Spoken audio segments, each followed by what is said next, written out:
Numbered Heads Together is an academic class dialogue. It is a cooperative group strategy that holds each student accountable for learning the material. In Numbered Heads Together, each student must know the material and be ready to present an answer to the class and to the teacher after having a short dialogue with the other students in his or her group.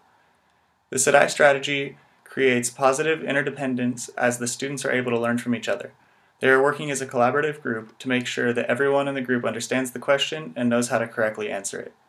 Numbered Heads Together is a low-risk and high-involvement activity that is great for students of all ages. It is also good for ELLs because it exposes them to academic language and dialogue, high-frequency words, and provides both modeling and practice of the English language in a safe and academically rich context. To use Numbered Heads Together, divide the classroom into groups of 4. Table groups are a great way to have them already divided. Number each table 1, 2, 3, and 4.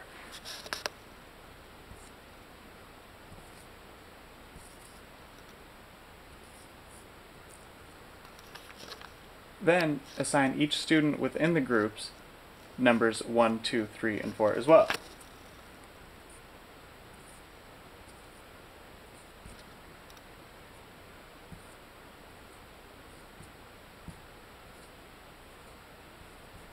One, 2, 3, and 4.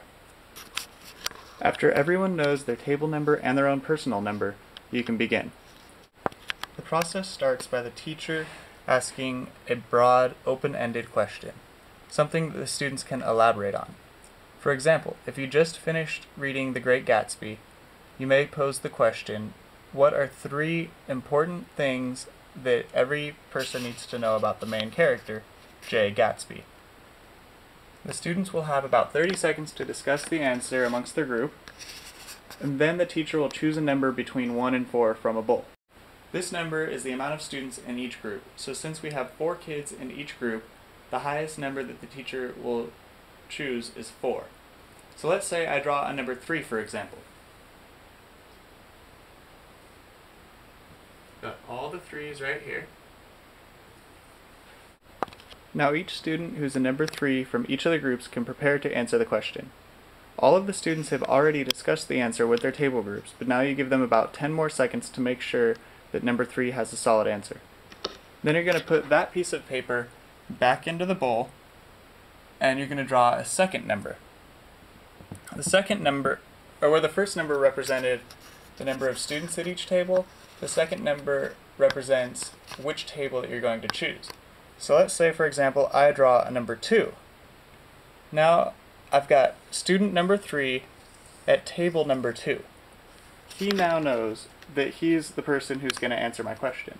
Student number 3 at table number 2 is ready to answer the question because he has discussed it with his group before he knew that it was he who would be answering, and then he had more time to elaborate and discuss longer with his group after he knew that it was his turn. So after he answers, we still have all these other number 3s who were ready but weren't called on.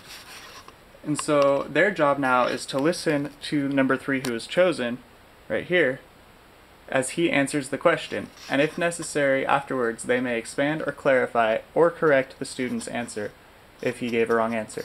So even if you're not the chosen number at the chosen table, you may still have a chance to elaborate on an answer. After all of this, you put all the numbers back into the bowl and start the process over again with the new question. The advantages for Numbered Heads Together are that all students participate, it's fun, it's low risk, it keeps every student fully engaged, and it provides collaboration, teamwork, and excitement about learning.